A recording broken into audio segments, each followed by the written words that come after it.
the solution. I am the CEO and founder of Aimabel, and we are change agent company, and we are part change makers, change agents, and we are part developers. We're coming from agency background, and for the past year and a half, we built a platform for automating sustainability reporting and carbon accounting. And now we have a focus on logistics and e-commerce. And we've built a platform where you can consolidate all of your transports and compare the different transporters and see all of the impacts the outbound logistics has.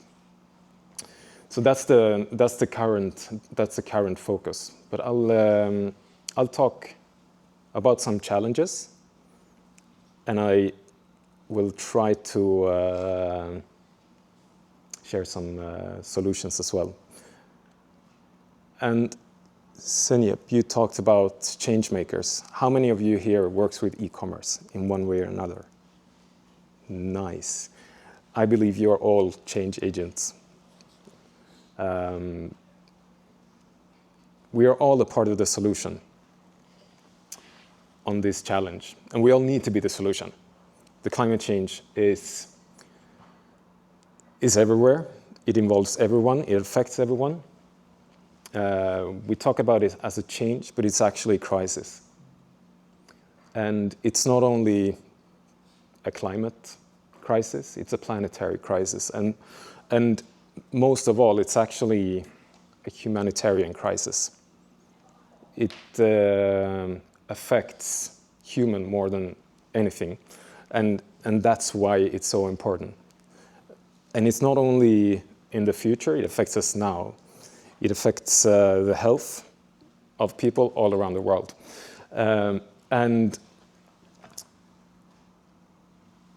But we have all a way to solve it. So the science says that we need to stay below 1.5 degrees Celsius compared to pre-industrial levels. So there are some numbers going to fly here now. You don't need to remember them. Last year, we passed that threshold. So it's crucial that we actually act, and that we act fast. But it's also important to say that just because we passed it 1 year doesn't mean we are not to be saved. But it's a message that it's important to act. And I think we all can. With the current policies in place, countries all contribute to the common global Paris Agreement, as you're probably all aware of. With the current policies, the trajectory is 3.1 degrees Celsius above pre-industrial levels. With those NDCs and the complementary net zero commitments that are non-binding, we aim for 2.1. And this graph is basically the speed that we need to act. We are at the vertical line at the moment. That's how fast we need to reduce emissions globally. If we had started earlier to abate and reduce emissions, the curve would be nicer. And so what's e-commerce role in this? Well, everything that we produce and everything we transport contributes to carbon footprint or emissions. And if we talk about the transports that I will focus on, 15% of the global emissions come from transports. And when we all want to increase the goods we sell, those emissions tend to arise, increase. Of those emissions globally, almost 3/4 come from road emissions, road transport. And in Sweden, almost 1/3 of all our emissions come from road transport. And for the first time since 2019, they actually increased last year due to some policy change. And that is I think one takeaway is that policy is not enough. Both individuals and corporations and the private sector need to act. And I think we all do, but the realization is that policy is just not enough for us to be, the politicians and the policy does not,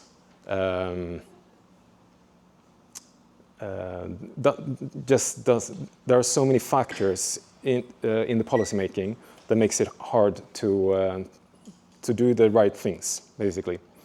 But I think we have the ability.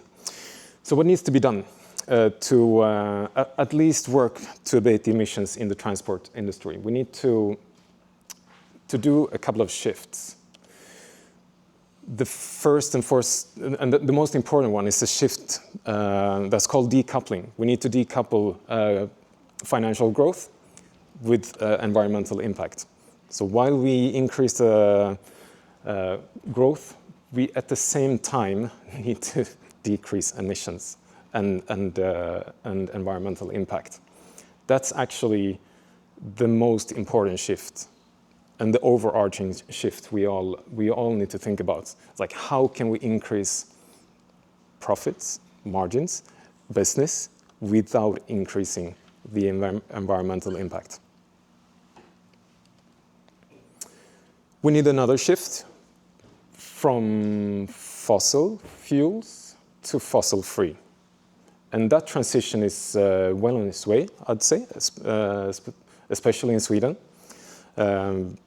As I mentioned last year, we got an increase in emissions due to the reduktionsplikten that was changed from a mandate to fill the normal, like diesel and gasoline. Diesel had 30% of biofuel mixed in, and that was changed to 8% last year, and so emission increased. So more fossil fuels in the mix. We actually need to go from fossil-free one step further to go free from emissions altogether. And so what's the difference between fossil-free and emissions-free, or zero emission as it's called? So basically, the fossil-free fuel is usually the category. It's a few different fuels, but what's most common is the biofuel called HVO, and that's made out of renewable sources. So products from the forestry, from agriculture, animal fats, and so on, is being processed into a fuel equivalent of normal diesel.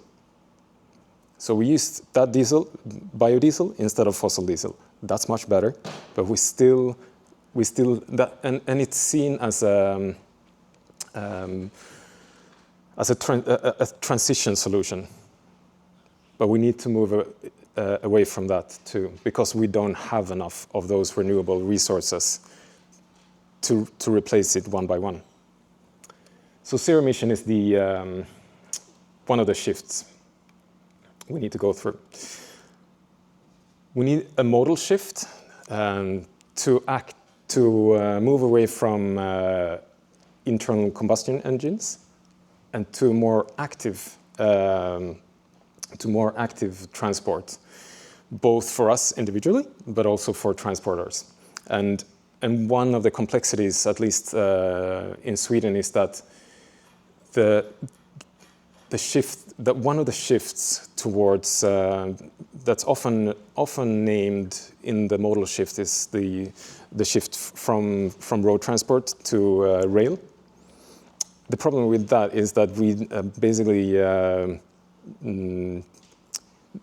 the rail infrastructure for goods is not constructed for modern commerce. Like doesn't fill the requirements. But that would ideally be the way to minimize road transport.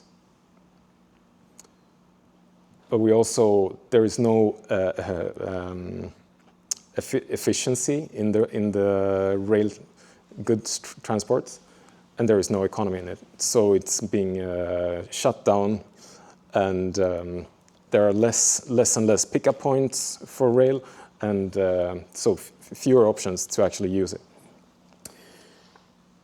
And then there is another shift, which is both on a production level, so for everything that we produce, we need to go from a linear production system to a circular economy. And that means both prolonging the life of every product, but also making sure that when the product is that cannot be used anymore, it gets brought into the production again. So apart from just the fuels in the transport, we have the vehicles. Here is a Volvo truck, and 90% of the material in that truck can be reused into a new production. And apart from that, Volvo also introduced the first fossil-free steel. So the base of the truck is fossil-free steel, which is another shift that we need to go through. The whole industrial process of removing like fossil fuels in any stage of the production. Polestar is another great example of taking a vision and working towards it. It has a vision of producing a carbon neutral car. So basically where all parts of the car are being either renewable material or with a very low impact that can go into the production again. And they plan to launch it 2030. Another part of that's maybe more related to you guys is packaging. Same thing there. We need to go from linear production, where we use a product once and then throw it away. Even if we recycle it, we need to reuse it more times. And there are projects now, due to a mandate, due to laws, in Sweden, 40% of the packaging 2030 needs to be reused into the cycle again. In Europe, it's 10% by 2030. Repack is a great initiative. One of the tricky part is how to get it back into the loop, how to use it brand-wise and so on. But it's I think it's a good example of how an actor can think outside the box on prolonging life of products. All right, we have another shift: energy efficiency. We need to be much more energy efficient in everything we do. Even with for you guys, maybe it's more the package and the parcel. There need to be less air. I know there are complexities regarding that,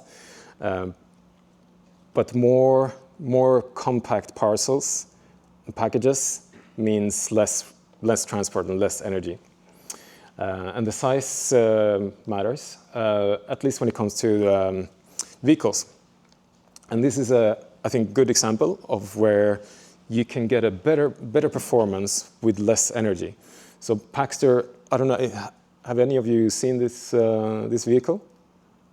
Okay, so it's used by at least 2 distribution companies in Sweden that I know of. And it's like a golf car, kind of. It's electric. It packs 1.2 cubic meters, so more than a personal light-duty vehicle. It consumes 0.8 kilowatt hours per kilometer, which is less than half of an electric car, and it weighs 1/3 of an electric car. So 500, half a ton compared to 1.5 ton. And that means it requires less energy when you drive it, less energy per parcel, and it also requires less material when you construct it. And we touched on electrification earlier. We need to basically electrify the whole transport chain, from everything from line haul to regional transports to air freight, even that's a long pipe dream. In 2030, we need to have between 20 and 40% of vehicles need to be electrical. Now we have 1.5% of the global fleet is electric. But it gets better. In 2022, 10% of the sales of light-duty vehicles were electric, and in 2024, 20%. So it gets better. We're getting there. But in Sweden, the sales of electric cars decreased last year due to policy change. So cheaper gasoline and no bonus for electric cars. So that's sad. There is a positive side too. Okay. Then we have another challenge related to e-commerce and related to transports. We have an emissions gap. And what's that? So you have different delivery options. You have home delivery, you have parcel locker delivery, and you have out-of-home delivery, pick-up point delivery. So those are somewhat different. They're similar in a way that can be described as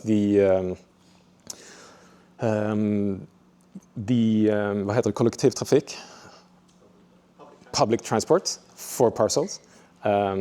At least when it comes to home delivery, I would say that's the most aligned with public transport. If you look at pick-up point delivery, it's more or less like going to a store. It requires the end consumer to go from your home to the store or to the pick-up point. And we did some research on that area. Last year, 214 million parcels were delivered in Sweden. We looked at the different municipality types, geographies. So dense municipalities, large cities, and rural areas. Of those 214 million parcels, 42% were delivered to pick-up points. So those all require someone going to the pick-up point, picking it up. 15% to lockers, and the other 43% home delivery. Parcel locker delivery is increasing, and home delivery is increasing, and that's actually good. Because when you look at the data, how people get to those pick-up points, see that 41% of Swedes, they drive their own car to the pick-up point. And then the most common is walking. But if you look at the average distance of people going to those using car, it's 6 kilometers one way. And that's because we have the geography that we do in Sweden. And we want to get rid of that, basically, because those contribute to transports beyond what we actually see in the reporting, because it's beyond the scope of the transporter. The transporter doesn't report; they don't report the customer journeys to either pickup points or to stores, and hence the emission gap. Both e-commerce and commerce in general then hence generate more transports than we actually see, and what retailers communicate.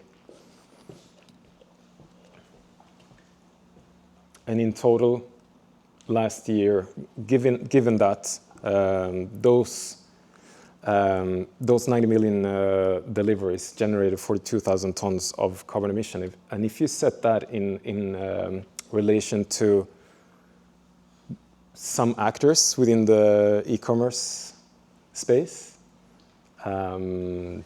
PostNord, their total emission in Sweden were 88,000 tons, and customer travel is expected to account for half of that. And it's much more than some of the smaller actors that you see. Just to put that in perspective. And so the role, as I see for e-commerce, and the leverage you have, the ability to actually transform the transport industry beyond just last mile delivery, is to push, to inform, and to communicate what's the full scope of the impact. And I think the checkout is one of the vehicles, one of the drivers, or the engine that can be used to do this communication, to inform the consumer. So what's actually the alternative that has the least impact? And I think if we talk in general terms, we need to have a comparable system. So we're working together with the Shift community, Svensk Handel, to make a system that's comparable, so that retailers can compare, both retailers and consumers can openly see the differences between the transporters. It can be made comparable, because that's one of the, I think, issues that I hear from the community, e-commerce community, is that you get all those numbers from the transporters, but what does it mean? It's like what's included? What's the scope? How are the emissions being allocated? What distance? Is it the full scope? Is it time to wheel? It's like there are so many different aspects. So what we try now is to look at all the different reporting systems of the logistics companies, see the common factors, and then build a system on top of that, so that it's easy to compare. Because at the moment it's not, and if we go back to the checkout as well, so a home delivery, there you have the full scope. You have the distance, the climate impact, or the environmental impact from the retailer all the way to the home consumer. But with a pickup point or parcel delivery, there is a missing part, which is the end consumer. So we need transparency on those, on the methodologies, assumptions, frameworks that the transporters use, and I think as e-commerce you should require that from the transporter community. We need to move away from zip codes as a matching mechanism down to address level, because most transport companies, they know exactly what vehicle is being used on a specific address. And with that, you can have a much more granular and detailed view of the climate impact. So if it's a bike, if it's an electrical scooter, electrical car, or whatever it is, you know that you cannot say that on a zip code level, but on an address level you can. And as I mentioned before, both the transporter scope and the customer travel scope needs to be included in the communication, both between both when the retailer communicates the sustainability reports. So you need to include the customer travel, and in the checkout, I think that is important as well. And I think the most effective tool would be to sort the checkout. When you have multiple options in the checkout, you sort by carbon footprint or climate impact, emissions, full scope. So included both the transporter part, the consumer part. I'm not sure exactly if this will happen or how it will happen. I think it remains, there are many details as there are like financial instruments being determined and being important in this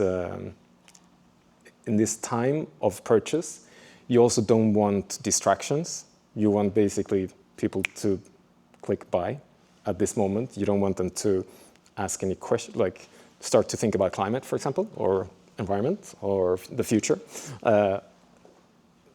So whether it's visible or not, I'm not sure about that. But I think if we can get the default option to be the most environmentally friendly, with the lowest impact, if we can get that on the largest e-commerce sites, I think we will get there. And I think with that, I will say thank you for listening. And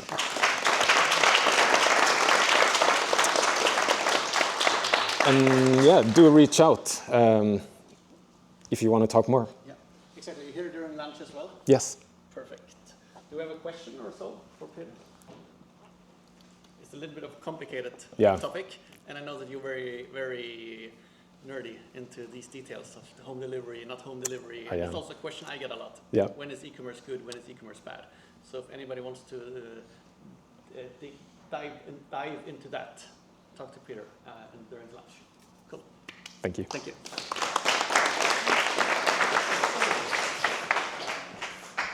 And with that, we're nearing us the end, but we're not really there yet, so it's 10 more minutes. Because one of the things that also happens today is question about the picture. And this bar where customers can see how it affects the environment. Is it an app? Is it like a finished app, or is it under development? It's under development. So we are doing a prototype with Apoteket at the moment. So in a few months you will see it in apoteket.se. Okay, so it will be available because we have 4 e-commerce shops where we would actually like to have it in our checkout. Cool. But do you know if this app will be available on the Shopify? On Shopify? Yeah. I think we can integrate it with that, because now we integrate with Ingrid. Okay.